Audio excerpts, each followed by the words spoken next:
perhaps maybe your lordship can give us a direction, bearing in mind the amount of time taken by the petitioner, whether there is any adjustment or correction in the time allocation. Beg your pardon? You gave us 25 minutes.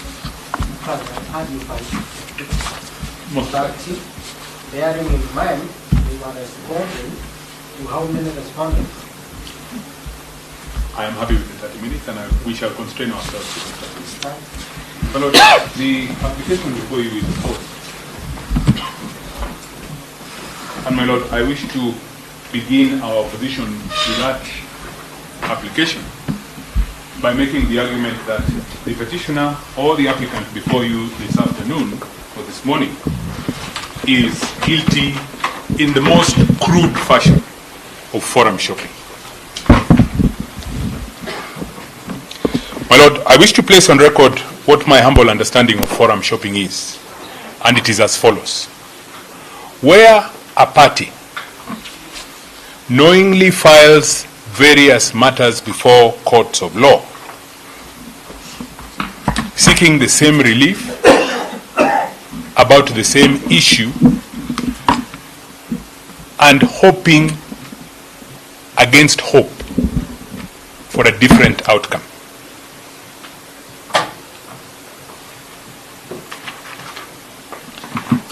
With that in mind, I wish to state the following, my Lord. My Lord, the relief or the prayer, the only prayer that the petitioner has argued before you this afternoon is prayer number 5 in the notice of motion dated the 11th of October this year. And with your Lordship's permission, I will read that prayer to you. It says that upon the hearing,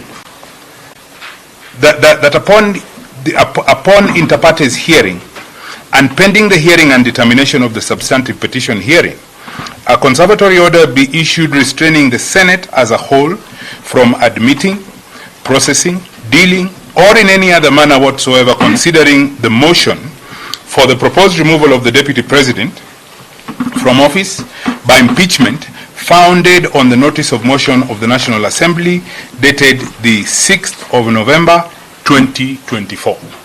And 6th of November is not written as it is ordinarily written, it is abbreviated as 26/9/2024.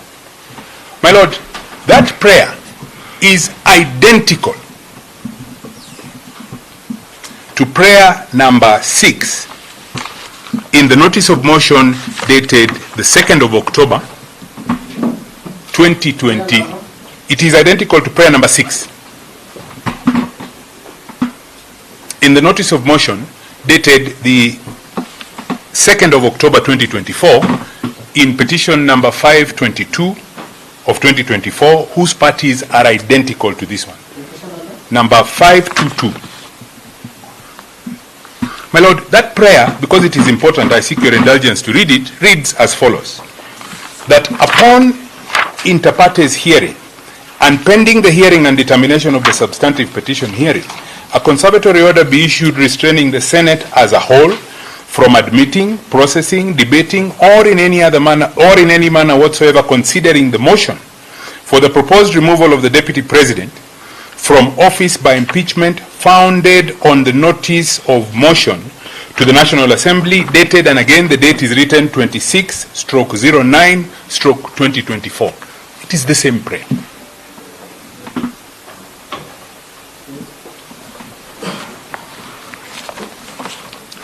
My Lord, the issue of Standing Order number 64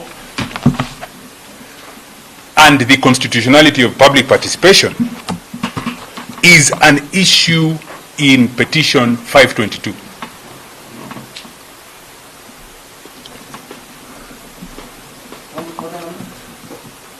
Standing Order number 64 of the National Assembly, and whether or not public participation was carried out as required by Article 118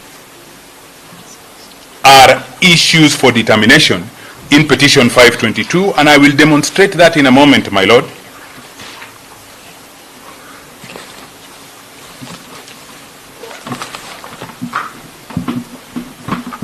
by reference to the decision of your brother, Mr. Justice Mugambi, in petition 522 delivered on the 11th. My Lord, curiously, my Lord, the notice of motion before you at prayer 7, at prayer 6, contains the following prayer. It states that upon inter partes hearing of this application,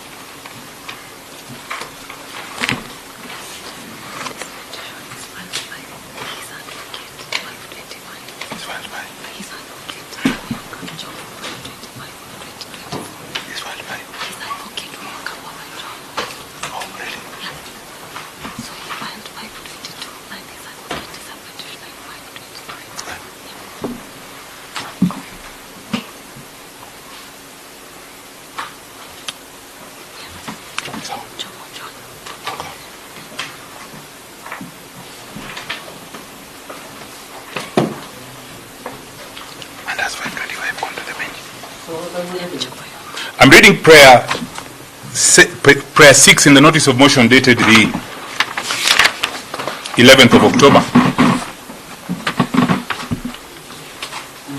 And my Lord, that prayer says that upon inter partes hearing of this application or such earlier time as the court may determine, this honorable court be pleased to certify that this matter raises questions of great general public importance, fit for empanelment of a bench of an uneven number of judges for hearing and determination. That is the prayer for empanelment. My Lord, that prayer is prayer number 7 in the notice of motion dated the 2nd of October in petition 522. My Lord, that prayer was argued and determined substantively by your brother, Mr. Justice Mugambi. And that prayer number 6 has not been urged before you today.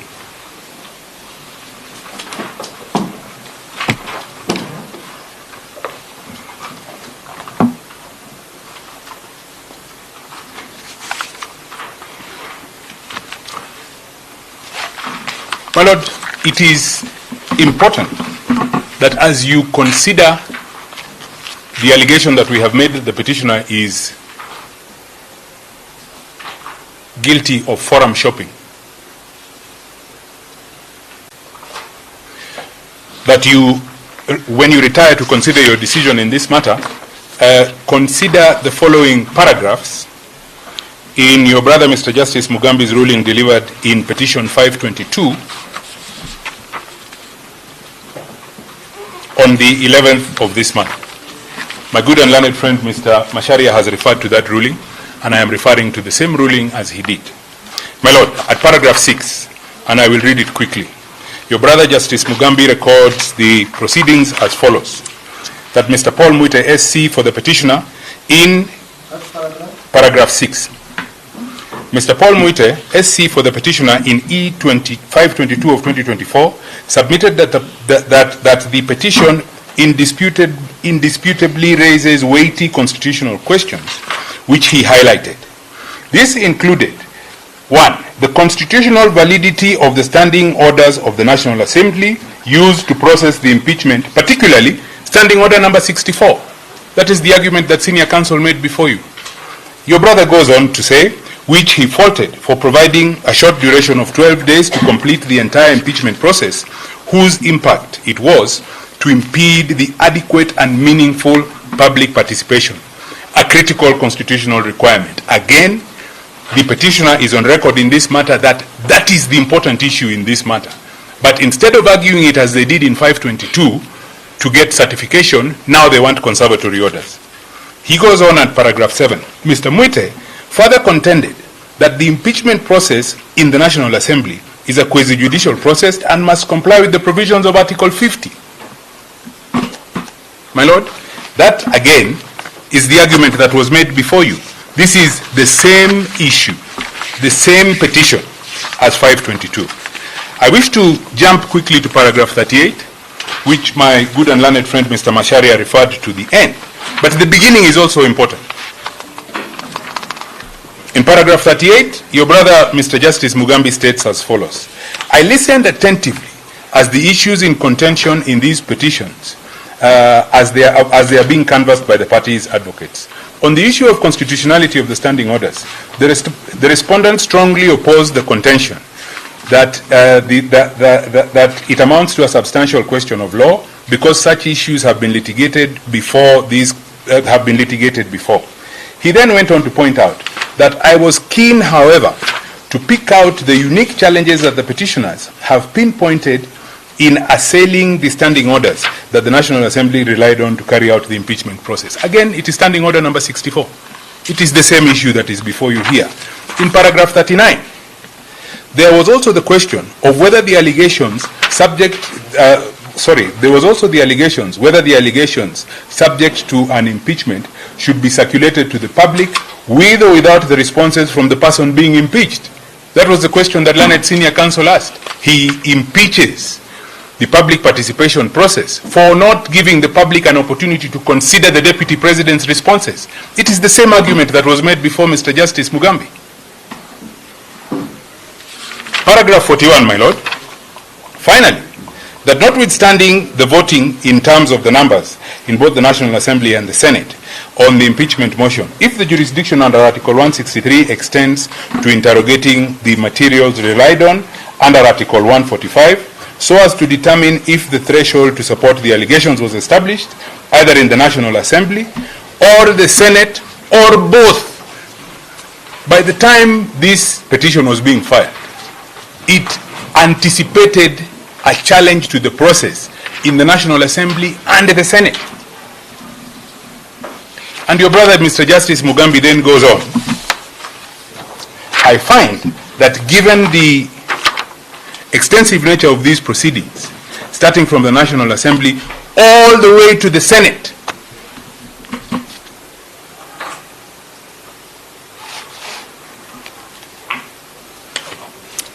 and due to the massive public interest in the matter, and he then goes on in paragraph 42 to certify this matter as one of great public, he certifies it under Article 163(4) of the Constitution, refers the matter to the Chief Justice.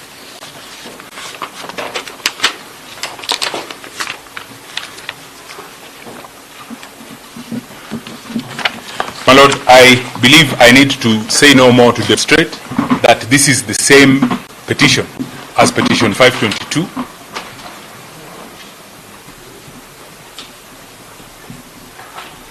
And my Lord, forum shopping arises not from the identification of a judicial officer, but merely the act of filing an identical petition.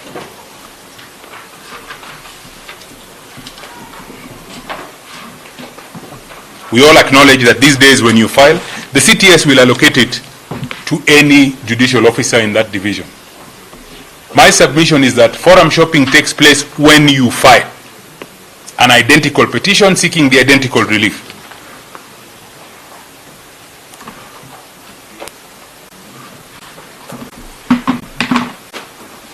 My Lord, it has been stated in response to the allegation of forum shopping that a new issue has arisen. And that new issue, my Lord, has been identified as the fact that the National Assembly passed its resolution or considered and passed its motion,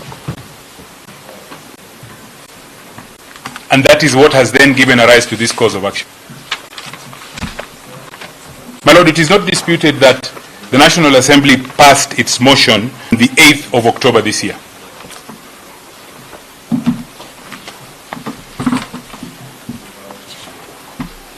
And again, my Lord, you will clearly see from the ruling of your brother, Mr. Justice Mugambi, that the parties before you today were before him on the 9th.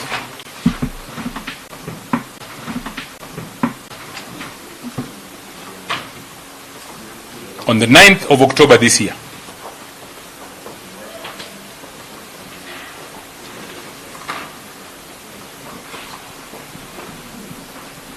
And my Lord, the fact that Mr. Justice Mugambi's ruling of the 11th of October takes on board the fact that the challenge by the petitioner is both to the proceedings in the Senate and National Assembly,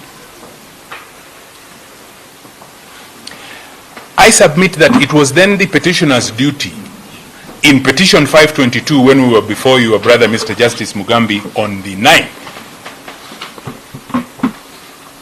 to point out in petition 522 that there were new facts that necessitated his consideration of prayer number 6 in the notice of motion dated the 2nd of October that was before him. That prayer is the same prayer as prayer number 5 that has been urged before you today. That was the right thing to do.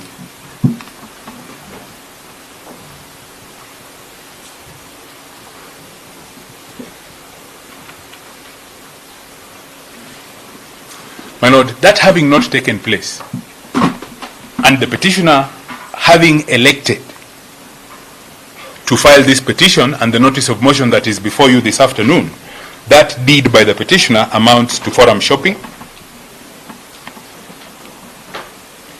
And I urge your Lordship, therefore, not to proceed and hear and make a determination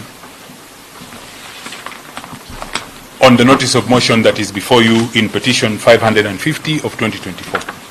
My Lord, a possible way out or a remedy has been suggested by my good and learned friend Mr. Masharia, that the remedy is to stay these proceedings. Or the remedy is to stay 522. My Lord, that request or that motion is not before you.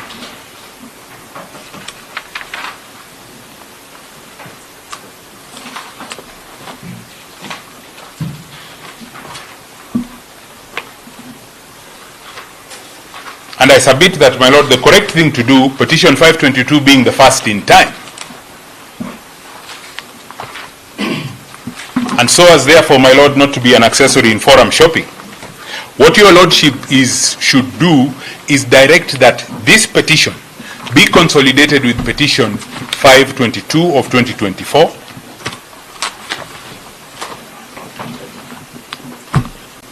and any relief sought in notice of motion dated the 11th of November,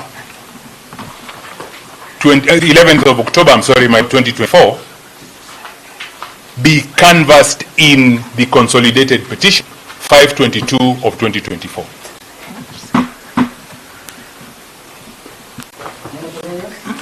Any prayers, any relief that is sought, notice of motion dated the 11th of October,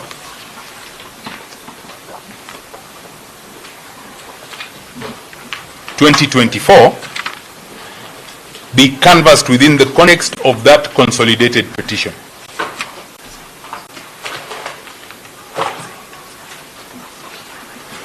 To go on and entertain and make a determination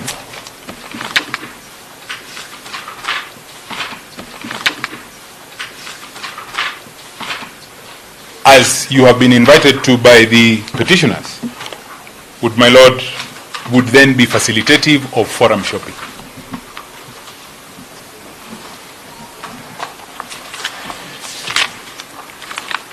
My Lord, my learned colleagues who will submit after me will submit extensively that the process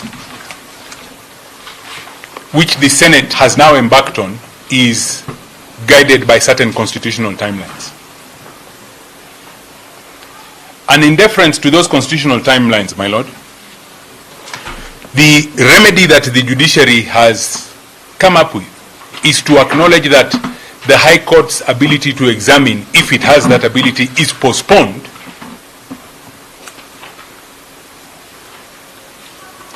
until the constitutional process, governed by strict constitutional timelines, set out in Article 145, Sub-Article 3, 4, 5, 6, and 7 of the Constitution, is completed by the Senate.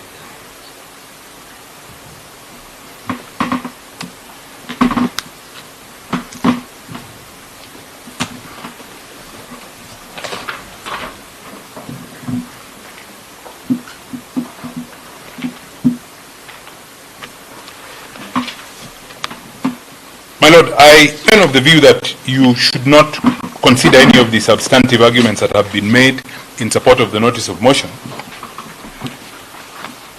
in respect of public participation or otherwise. But my lord, if you are in the unlikely event minded to consider those arguments,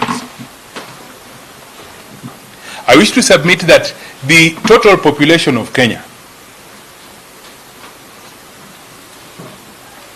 is not a factor to be considered when determining whether public participation was effective or not.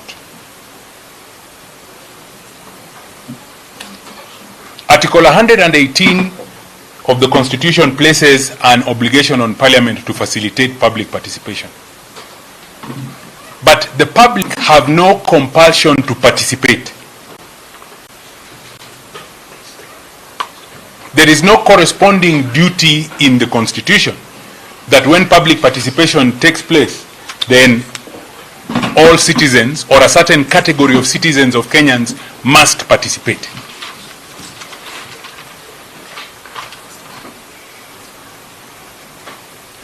And my lord, if that argument were to be given any credence, then it would be possible to challenge the election of an elected official by reference to the turnout of voters. You are elected in constituency X where there are 20,000 registered voters. Only 2,000 came out and voted in the election in which you were returned. That is the way the Constitution works. There is no compulsion that everybody takes place. There is no threshold set out in the Constitution for a return on public participation.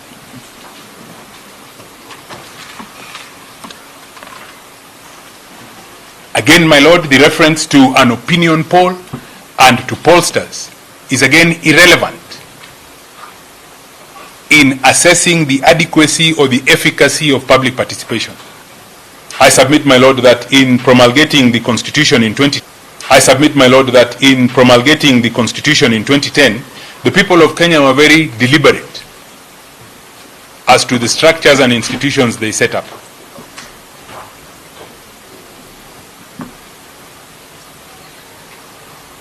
There are thresholds contained in Article 145, and those thresholds refer to numbers of members of Parliament, both of the National Assembly and of the Senate.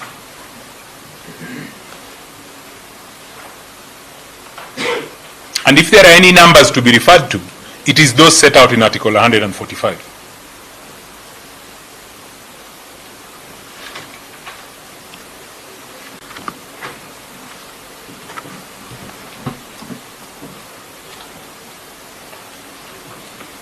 My lord, there is an allegation that there was a resolution passed at night.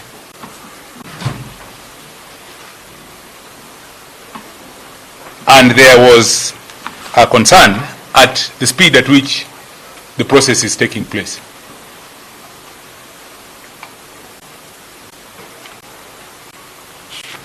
Again, in that submission, there is no statement that the second respondent proceeded or sat irregularly, or that the transition of the resolution from the National Assembly to the Speaker was irregular. My lord, all of them took place within the prescribed constitutional parameters. This is not impeachable unless it can be established that they took place outside the time prescribed by the Constitution.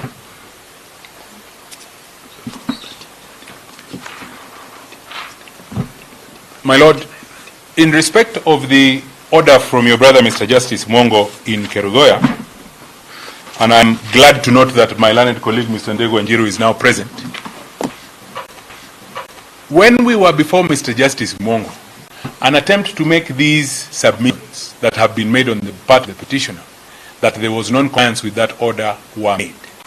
Mr. Justice Mwongo, and you will see from the pleading, direct that nevertheless, that Kerugoya matter be consolidated with matter before the three-judge bench.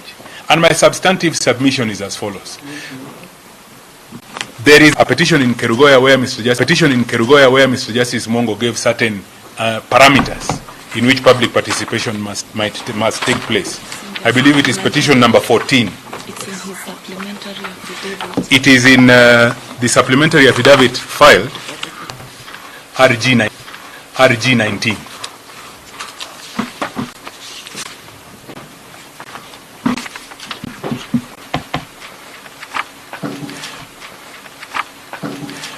My Lord, my submission is that this cannot then be forum in which that order is enforced. Is there a bench already established? There is a direction that a bench will be established. I am not sure whether Her Ladyship, the Chief Justice, has established a bench.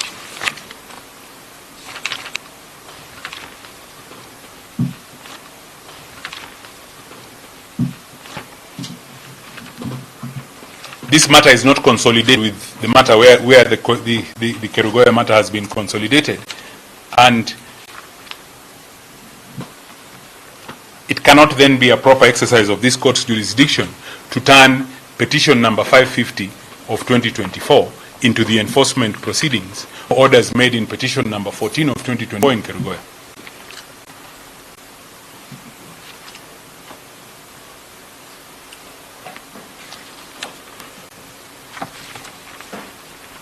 I yield the rest of our available time to Mr. Gumbo and Mr. Wanyama to conclude our missions. I'm most obliged.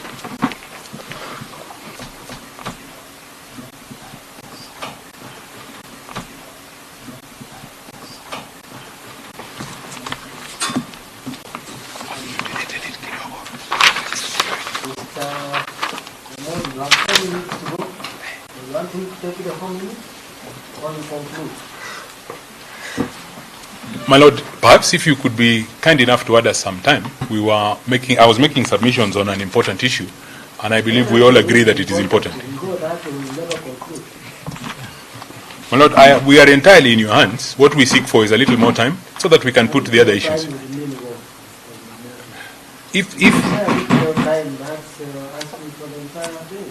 No, I would not ask your Lordship for the entire day. On top of what we have, my Lord, would you consider 10 minutes? Then maybe 10 minutes so that we conclude? We use the 4 that we have plus 6 more?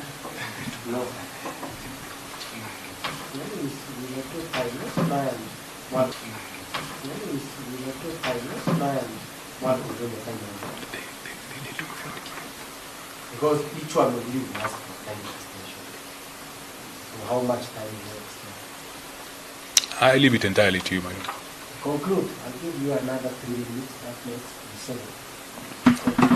My Lord, have you factored in the time that we stopped? I'll give you.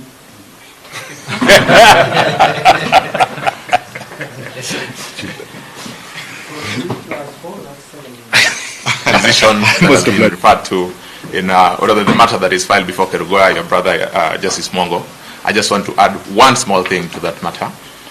My Lord, a lot of submission has been made in relation to or rather the matter that is filed before Kerugoya, your brother Justice Mongo. I just want to add one small thing to that matter. My Lord, a lot of submission has been made in relation to whether there's been compliance with that direction or the directions of your brother in Justice Mongo in Kerugoya in petition number 14 of 20. That a question as to the compliance or otherwise with the directions of your brother Justice Mongo can only be made, my Lord, in that very file.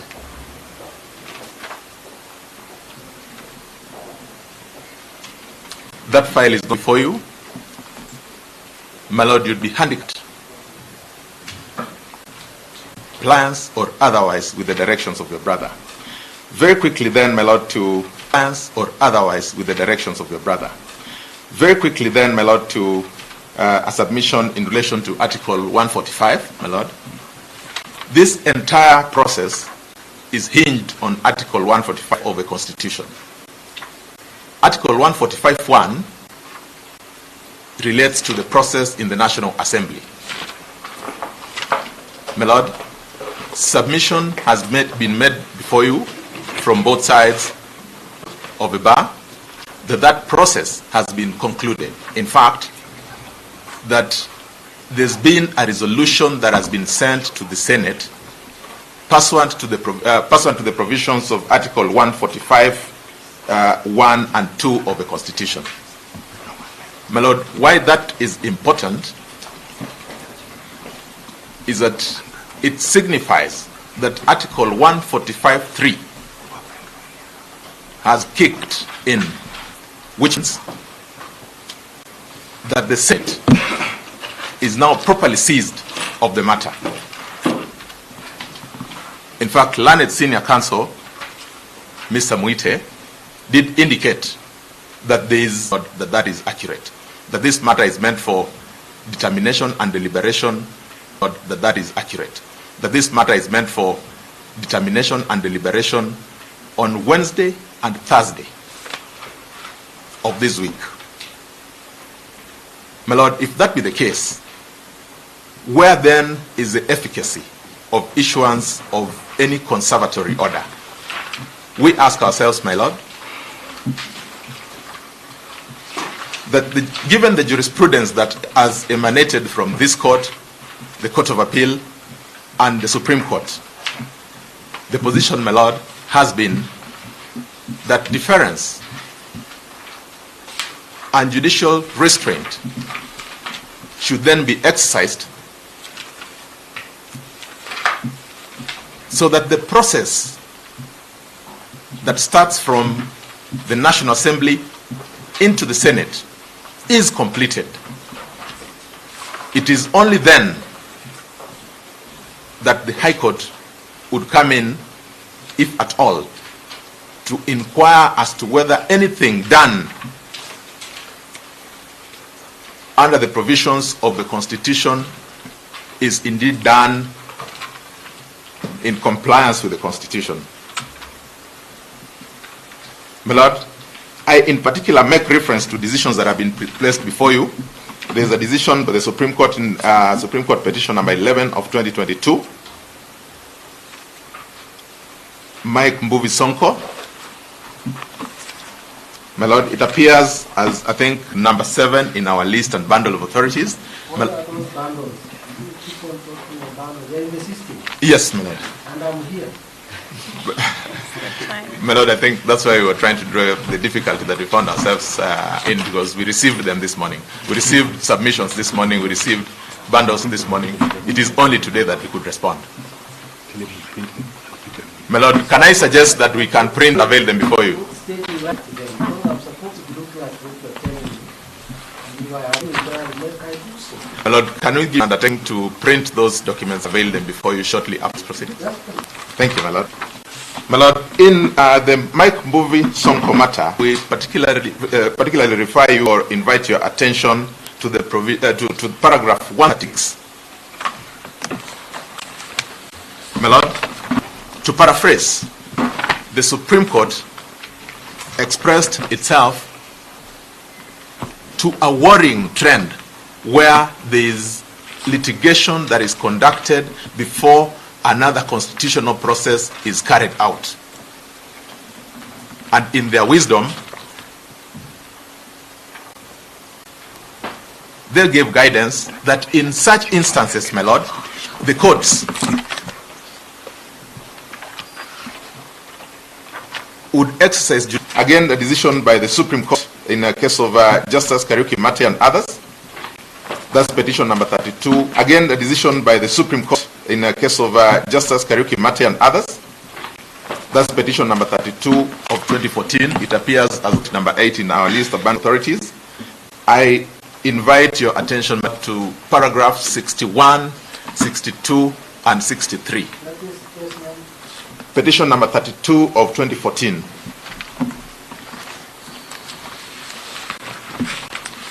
Paragraph 61, 62, and 63. It is possible to formulate certain principles as follows. A, each arm of government has an obligation to recognize independence of the other. B, each arm of government is due to refrain from another organ or how to exercise its mandate. A, each arm of government has an obligation to recognize independence of the other. B, each arm of government is due to refrain from another organ or how to exercise its mandate. C, that the courts of law are the proper judge compliance with constitutional edict, all public agencies. But this is attended with the duty of objectivity and specificity in the excess of judgment is due to refrain from another organ or how to exercise its mandate. C, that the courts of law are the proper judge compliance with constitutional edict, all public agencies. But this is attended with the duty of objectivity and specificity in the excess of judgment. They end by saying, my lord, that when such matters are then presented before the court, then the court is restrained to only intervene after the entirety of that process has been completed. My lord, the last thing that I would want to speak to is the question of whether that will be occasioned in the event that the orders sought are not granted. My lord, our constitution, specifically Article 145 sabbatical, has an inbuilt safety valve, inbuilt mechanism that, number one, provides for an opportunity for, in this case, the petitioner. Article 145 gives an opportunity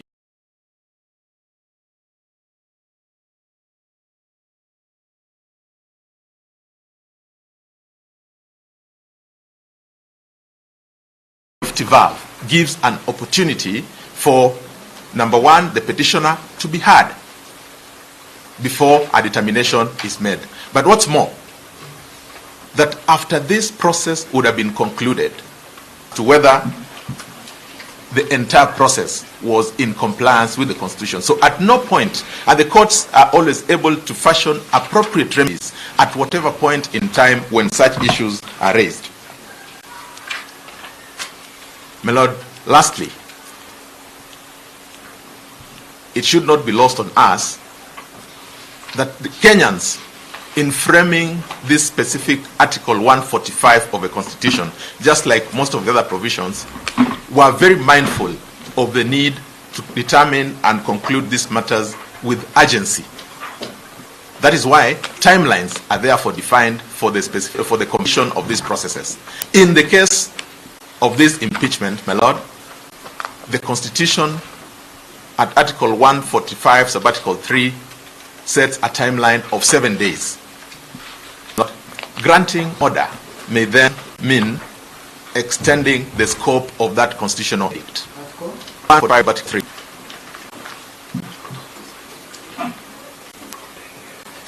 3. It then means, my lord, that if interventions were to be gotten this point in time, then as of necessity, it will put the other actors, the other state organs who are indebted to also independently carry out their obligations in a difficulty in terms of finding those orders. My lord, that is not a situation that a petition is supposed to precipitate if the Constitution was to be read holistically. I stop at that unless there's any other question.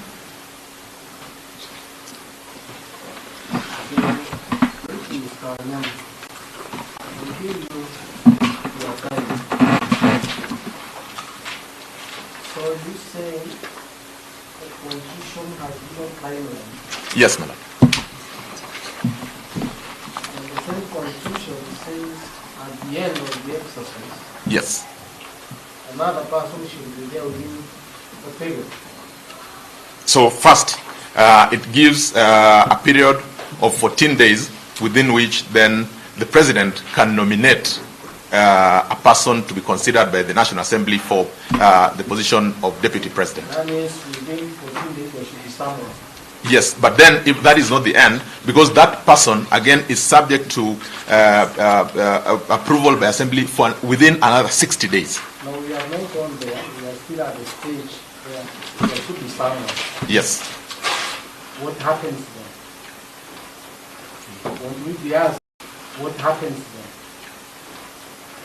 When we be asked the same question that now Constitution provides the same timeline, you cannot intervene.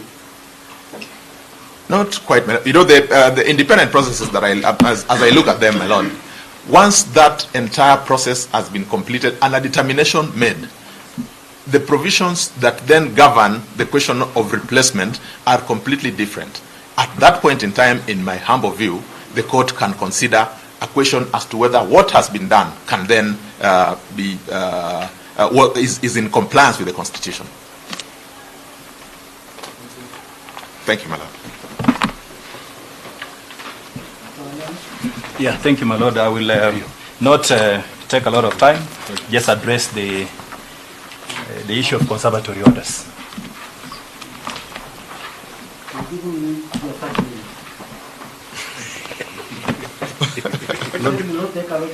Yes, my Lord. Thank you, my Lord. I've added it from 25 to 30. That's all, my Lord. I'll take that time.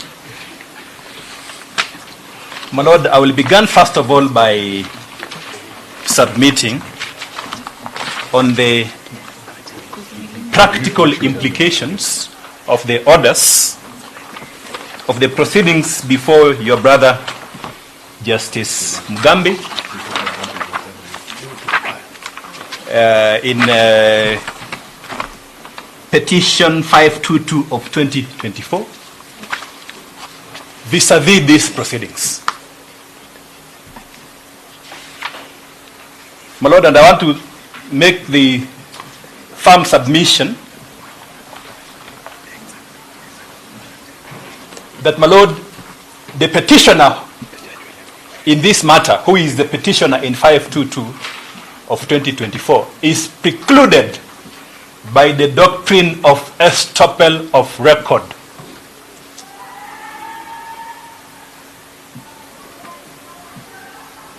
From raising issues, and my learned colleague Mr. Paul Nyamundi has raised these issues, raised this point, issues that he has raised in petition 522 in this instant petition.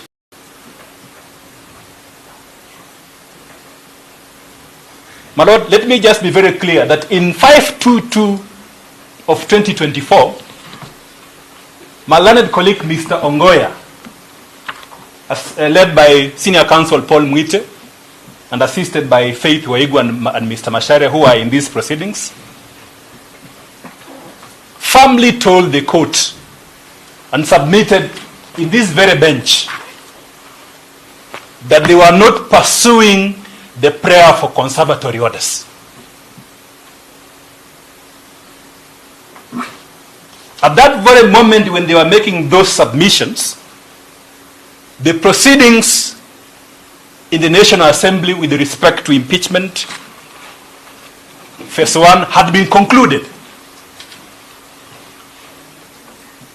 So, my Lord, they only pursued one question. That is the question of certification. My Lord, actually, if you look at the proceedings, they raised an objection. My Lord, they raised an objection, my Lord, to our submissions opposing conservatory orders, stating that it was not one of the matters which they wanted canvassed. But, my Lord, the implication of these submissions,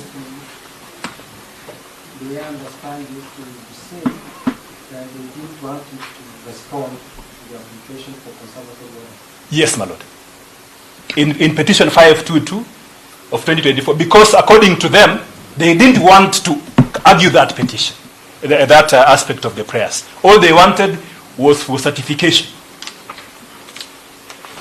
So, my Lord, if you now look at the ruling of Justice Mugambi, he only addressed the issue of certification.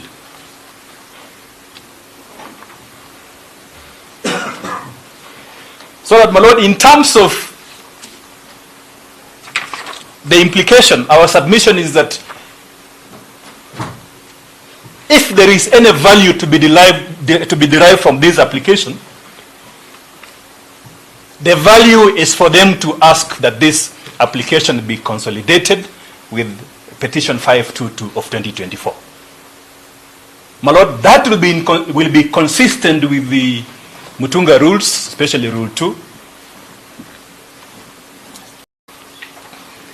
And, my Lord, public policy in the judicial decision making. My Lord, public policy in judicial decision making. my Lord, which requires consistency, that litigants need to lay a platform for consistency in judicial decision making, so that there is no conflict from decisions which are rendered by our honorable judges. So, my Lord, that public policy will be given effect by the order for consolidation, which, my Lord, you have jurisdiction, inherent jurisdiction to make, even when they have not asked for that order today. You have inherent jurisdiction to make.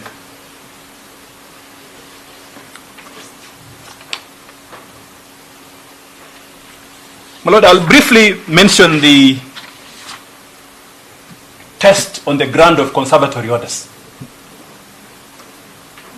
My Lord, they have submitted, the petitioner submitted that he wants conservatory orders to stop proceedings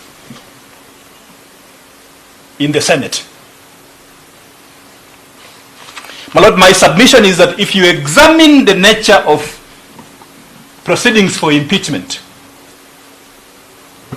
my Lord, Article 145, these proceedings have not completed.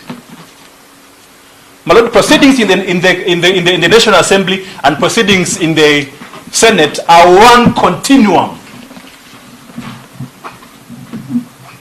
My Lord, both the National Assembly and the Senate. So, my Lord, there is no decision yet by this arm of government with respect to impeachment to of necessity require this court to issue conservatory orders at this stage of these proceedings. So, my Lord, if you look at the test for the grant of conservatory orders, which my colleague, Senior Counsel Paul Mwite cited, in the case of Peter Gaterau Munya, my Lord, my colleague didn't cite the last part of the test.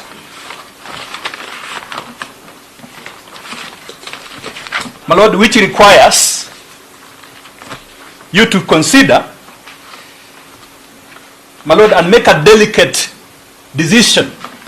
Apply the doctrine of restraint and make a delicate juridical decision to allow these proceedings to go on. Why, my Lord? Because of a foremost constitutional value known as the constitutional doctrine known as the doctrine of separation of powers.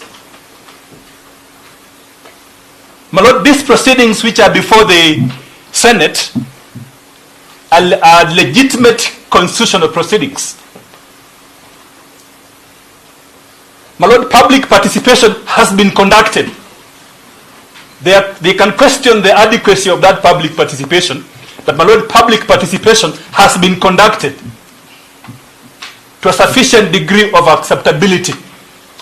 My Lord, that is why in the response, my Lord, you can see numbers being quoted by the petitioner.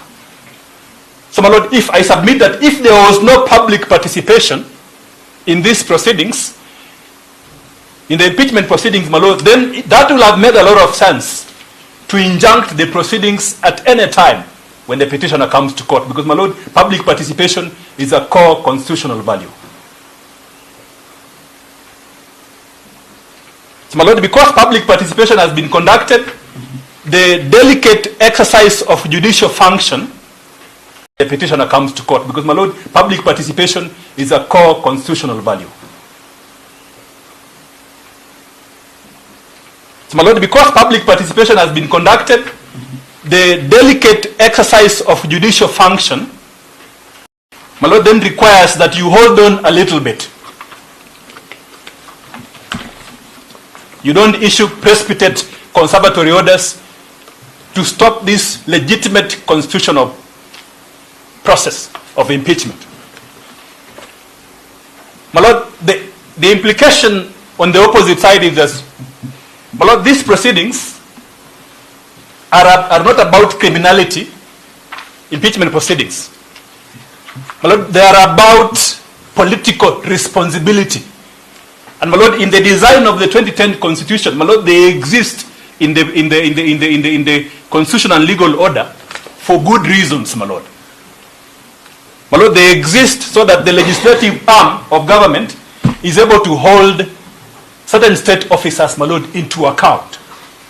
So, my lord, they are not illusory or unknown proceedings to law. They are proceedings which are recognized by Article 150, Article 145, and Article 146 of the Constitution. My lord, secondly, these proceedings are time-bound.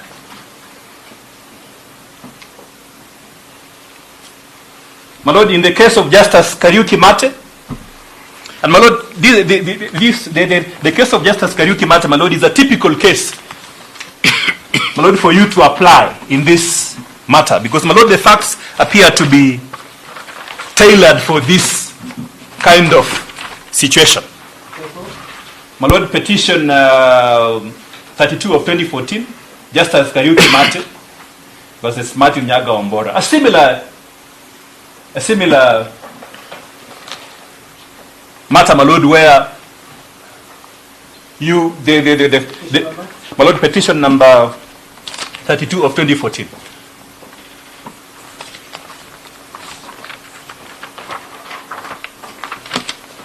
My lord, and I would like to briefly,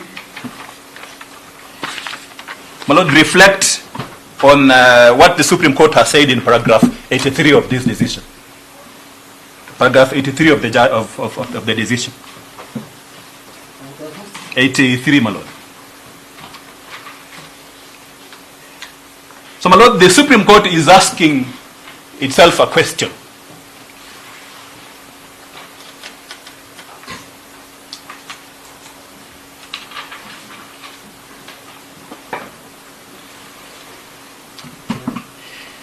That, my lord, should ex parte orders be issued?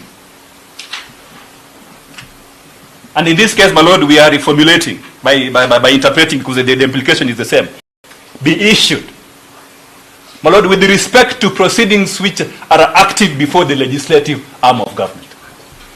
And, my lord, you can see here the Supreme Court is restating the doctrine of separation of powers as one of the principles which shall guide you in that paragraph 83.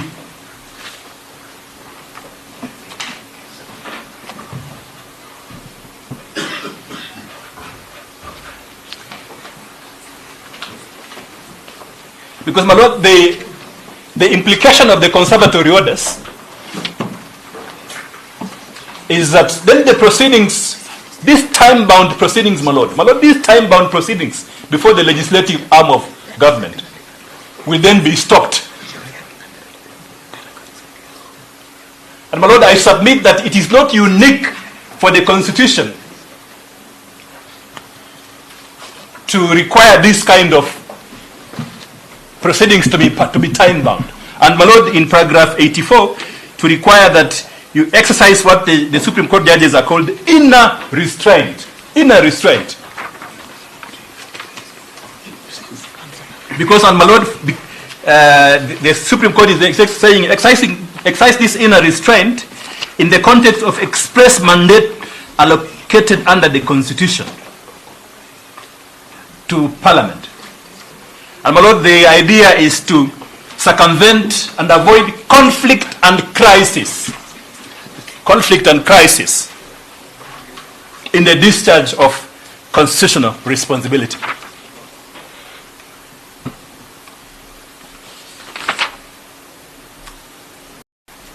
So, my lord, we are urging that you give deference, that, my lord, you allow at this point in time these proceedings to go on before the legislative body and to exercise judicial restraint and not to issue conservatory orders. My lord, exercising judicial restraint, as I submitted, is in line with the test for the grant of conservatory orders in Peter Gatirao Munya. My lord, again, on the second limb on that question, my lord, they have imputed, the petitioners have said that standing orders number 64, my lord, does not provide for adequate time to do public participation. My Lord, they made that submission. And my Lord, I would like you to look at the same decision of Kariuki Mate, paragraph 93.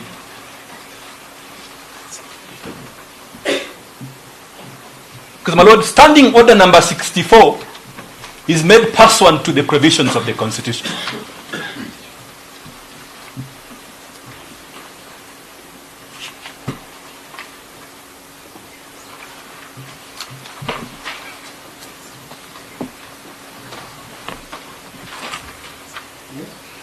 My Lord, standing order number 64 is made pursuant to the provisions of the Constitution. And here, my Lord, the Supreme Court is saying that this standing orderly conduct of the business, the operations within the legislative arm of government.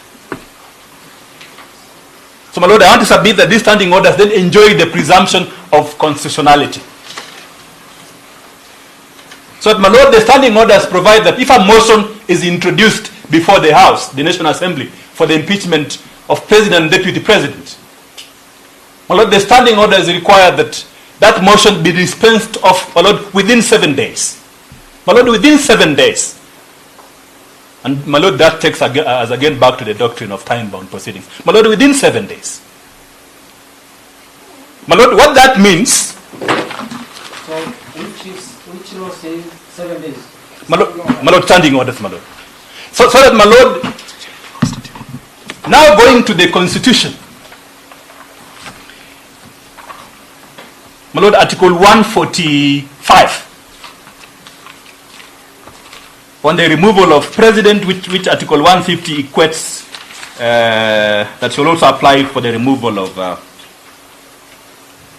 Deputy President. My Lord, Article 145, paragraph 3, also says, within 7 days of receiving the resolution from the Speaker of the National Assembly. My Lord, within 7 days from receiving this resolution from the National Assembly, my Lord, the Speaker of the Senate is supposed to commence action, proceedings towards the completion of the removal of, or otherwise, of the Deputy President.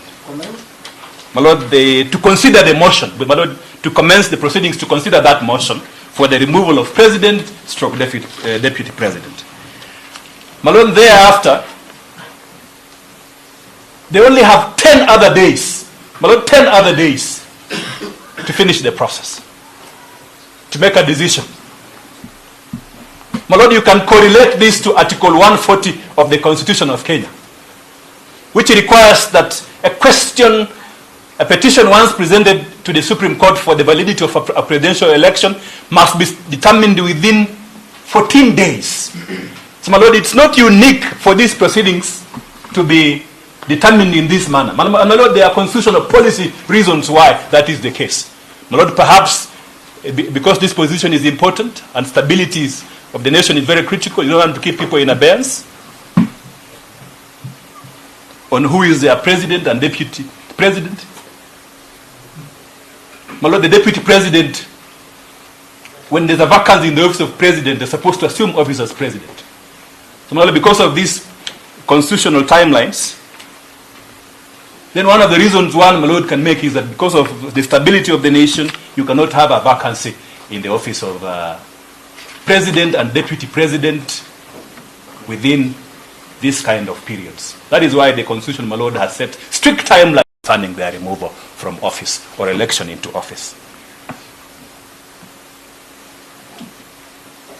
So that, my Lord, this is now tied on the public participation.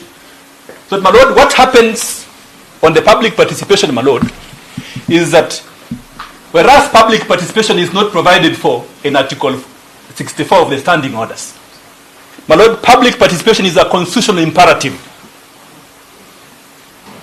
which so many authorities have laid down, and including this court, my Lord. So, my Lord, this constitutional imperative known as public participation must be done within the confines of the timelines which have been laid down. So, my Lord, the National Assembly was required to do public participation, my Lord, within those timelines. and not create excuses. And my Lord, that's what the National Assembly did. Public participation within the constitutional timelines. My Lord, submissions was made by Senior Counsel Paul Mwite on whether a response by the Deputy President is needed when you are going to public participation. My Lord, in my view, that is stretching the issue too far. My Lord, what is before the House of the National Assembly is often a motion. And my Lord, the Constitution talks about a motion for the removal of Deputy President. My Lord, that motion, before it is determined, public participation must be conducted. So my Lord, the obligation of Parliament is to ensure that that motion goes to the people,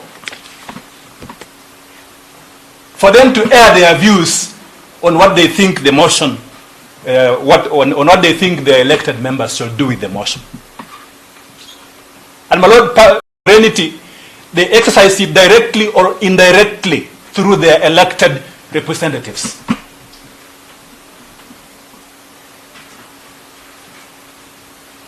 So my Lord, there is no obligation whatsoever to send a response to the people, because by that time, there are no proceedings contemplated in the standing orders for pre-impeachment public participation, because there is no motion. It will be speculative to go to the people with a motion which has not been introduced to the House for adjudication. Just like this court cannot adjudicate, my Lord, on a petition which is not before it. People will be talking to the media about the petition, but the High Court will only be seized of that petition when it is brought before it. My Lord, that is very important to distinguish.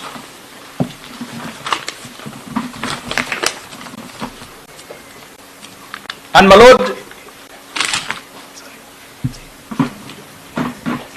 the efficacy of or adequacy of this public participation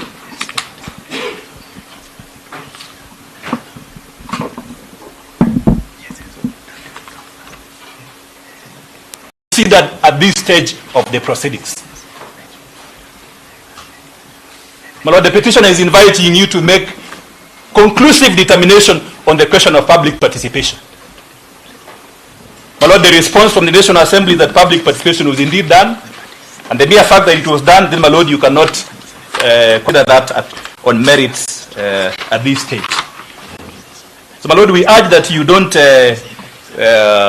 grant the conservative orders.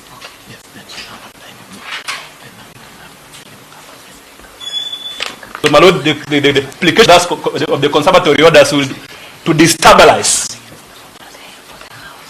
the process which is before the Senate. My Lord, there is no timeline, there is no guideline on what happens when the court has issued conservatory orders. What happens to the timelines in Article 145? What happens to those timelines when conservatory orders are issued?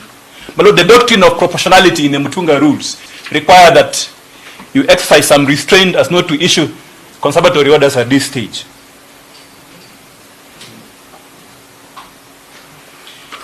My Lord, Senior Counsel Paul Mwite talked about gross violation of the Constitution as one of the grounds. He says the motion does not meet the motion for impeachment.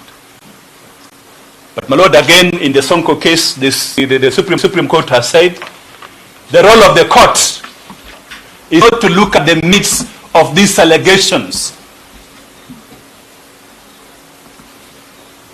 My Lord, instead, the High Court is supposed to just look at the process issues. Has the National Assembly complied with the standing orders and the provisions of Article 145? My Lord, if the answer is yes, then, my Lord, you allow those proceedings to continue and conclude. Now that my colleague, Senior Counsel, talked about gross violation of the Constitution, my Lord, allow me to say that indeed, from the motion, the Deputy President, there are serious allegations that the Deputy President is facing. And my Lord, as I wind up, My Lord, the Deputy President is participating in the proceedings before the Senate. My Lord, that is important. He is participating in the proceedings before the Senate as we speak. So, my Lord, he cannot approbate and reprobate. He cannot participate in the proceedings before the Senate. The process is going on as we speak. My Lord, yes, my Lord, the process is going on. Of the bar. My Lord, allow me to quote a document, my Lord, which, because my Lord, I'm not speaking from the bar. Yes, my Lord. Yes, my Lord. From a response which was filed, which we have filed, and which also my colleague have filed, my Lord, an affidavit, supplementary affidavit by regarding GACHAGUA. My Lord, this is what they have annexed.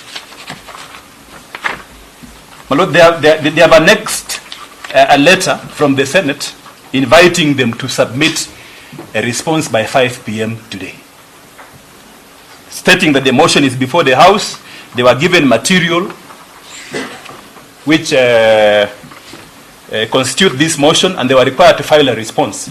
My Lord, under Article 145 of the Constitution, those proceedings have already commenced. My Lord, what I'm saying is that the 10 days for the Senate to consider that question have already commenced. The proceedings are active before the Senate. Idea as to whether it's actively engaged. What you refer to a document that you have been invited, Yes.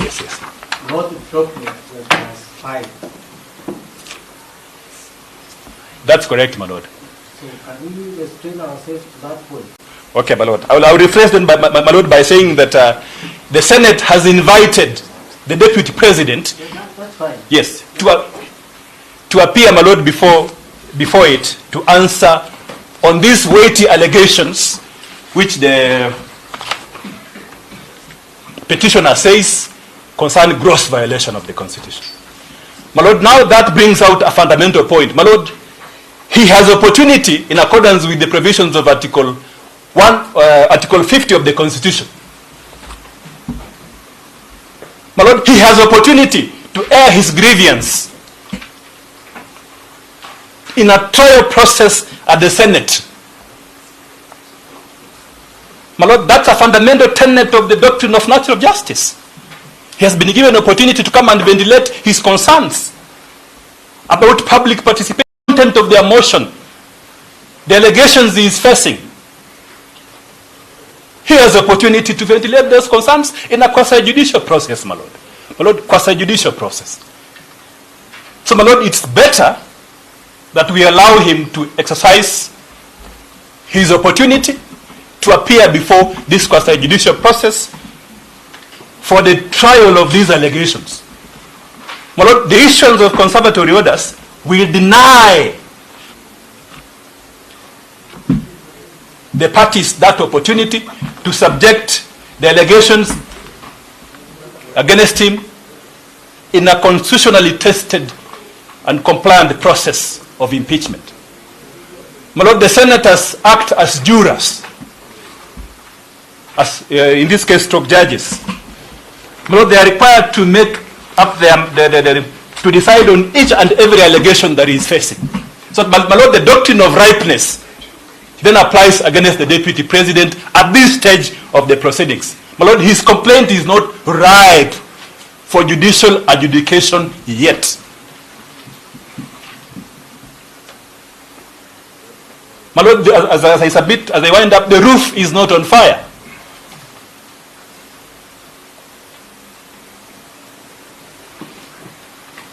My Lord, the courts of the doors of this court have not closed at him to come and ventilate his concerns about the entire process completed. But after the impeachment proceedings have concluded. And my Lord, this is the tenor and the effect of their submit in petition 522 of 2024. Whereas conservatory orders were sought, they abandoned the quest for conservatory orders in 522 of 2024. My Lord, the questions concerning public participation have been certified as raising substantial questions of law in 520 of 2024.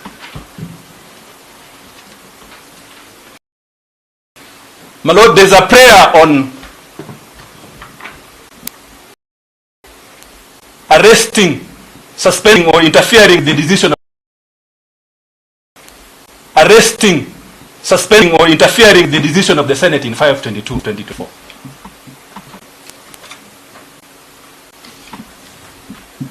And my lord, those proceedings anytime now will be before a 3-judge bench for adjudication. My lord, to the extent that that prayer is live in procedure actively pending for another bench, then in these proceedings, they will be doing what we call lemon selling. If they seek conservatory orders, these proceedings, they'll be doing what we call lemon selling. My lord, I request a case and pray that you don't consider granting the orders for conservatory orders at this stage. Indeed, my lord, if there's any decision with respect to consolidation, my lord, we concede that this petition can be consolidated with petition 522, my lord, for good order, my lord, so that there is no conflict in terms of decisions which are made by the High Court on the same subject matter, my lord. My lord, with respect to the same petitioner, my lord, the same petitioner. Thank you, my lord.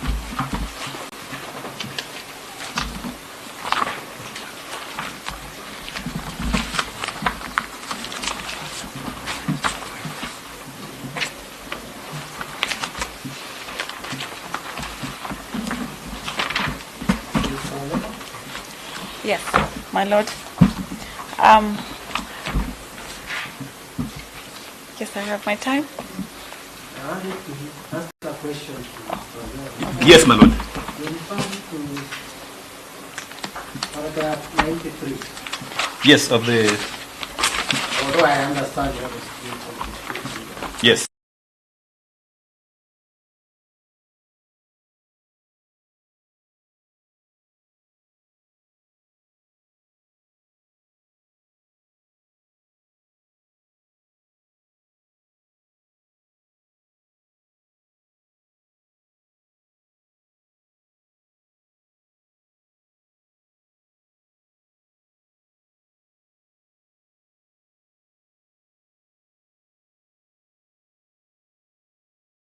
The flip side is that these standing orders then enjoy the presumption of constitutionality, unless they are impugned and the case made. Because at the time, for example, at the time of processing this motion, this was the standing order which was applicable. And therefore, Again, I just wanted to understand. yes, That's what I see here. yes, that's correct, my lord. Thank you, my lord. You say you want to have 30 minutes. I'll try and be brief since my colleagues have What covered. are the three things that you have to say? So one is on jurisdiction, my lord. So I think I'll take less time because it's been covered. And on jurisdiction, I wish to rely on the decision. Just say you have your 30 minutes. Okay, thank you, I appreciate it. If you want to donate it back to us, Yes, we will have to. thank you, my lord, I appreciate.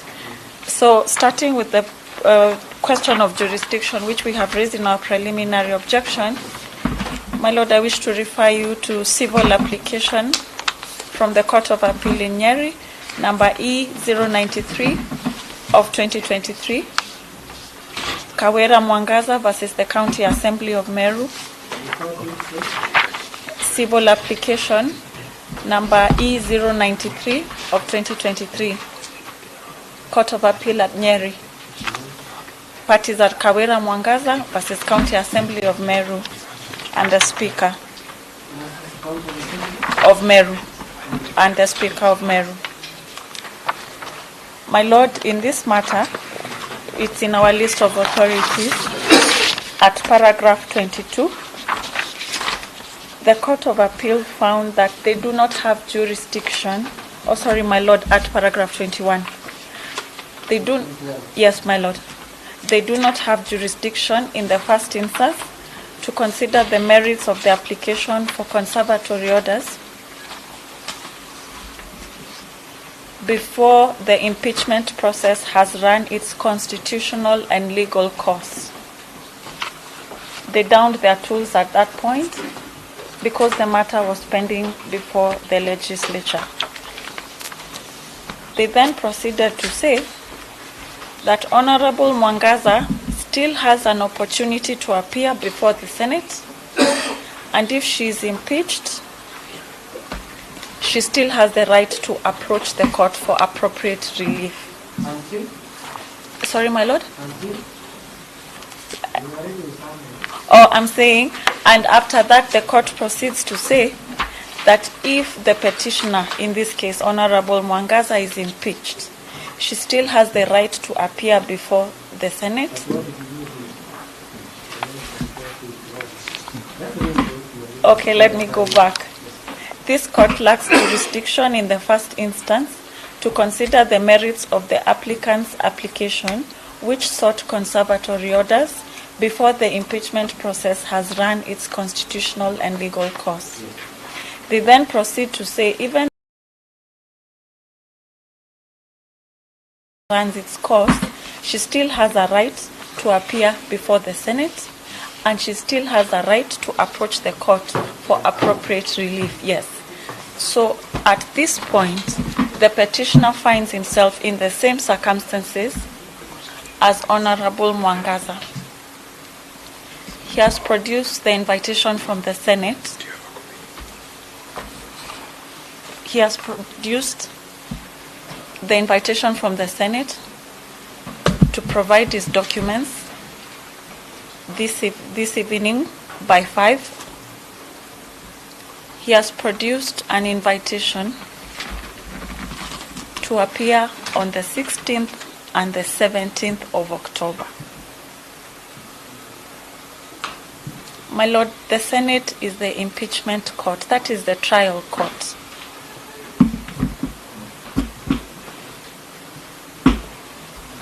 The petitioner has a right to appear there,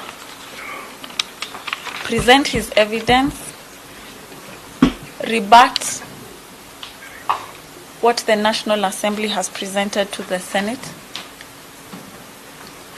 and it is only once that is concluded that he can seek to invoke the jurisdiction of this court.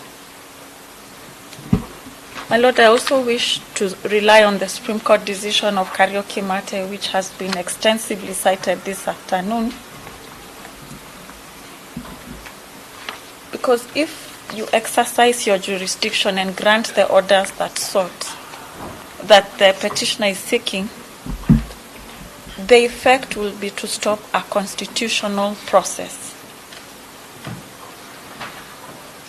And at paragraph 84 of the Karaoke Mate decision,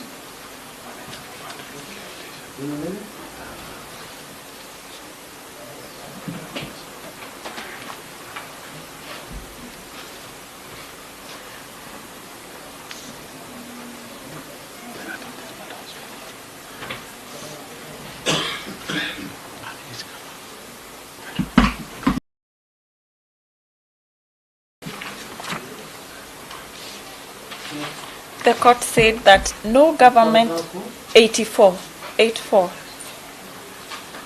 the Supreme Court says no governmental agency should encumber another to stall the constitutional motions of the other.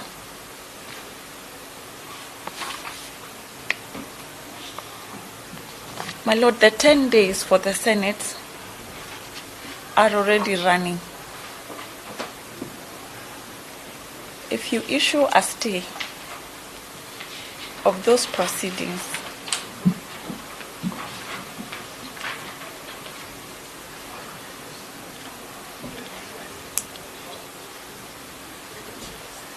it brings the constitutional process to a halt,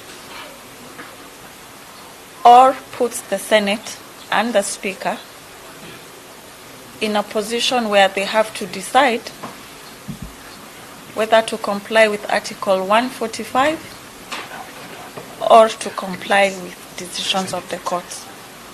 And that was why Karaoke Mate had initially been convicted of contempt, because he was forced to choose between the two.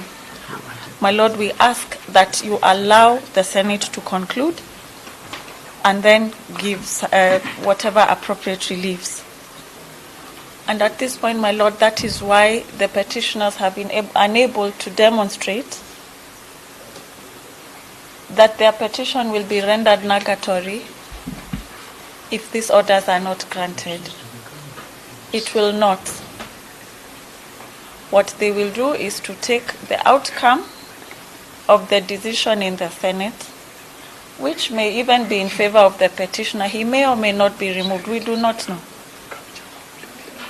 And then approach this court for appropriate release. At this point, nothing will be rendered nugatory if the Senate is allowed to proceed with its constitutional mandate. And my Lord, I wish to tie this to Gatirau Peter Munya's principle of public interest. The Supreme Court said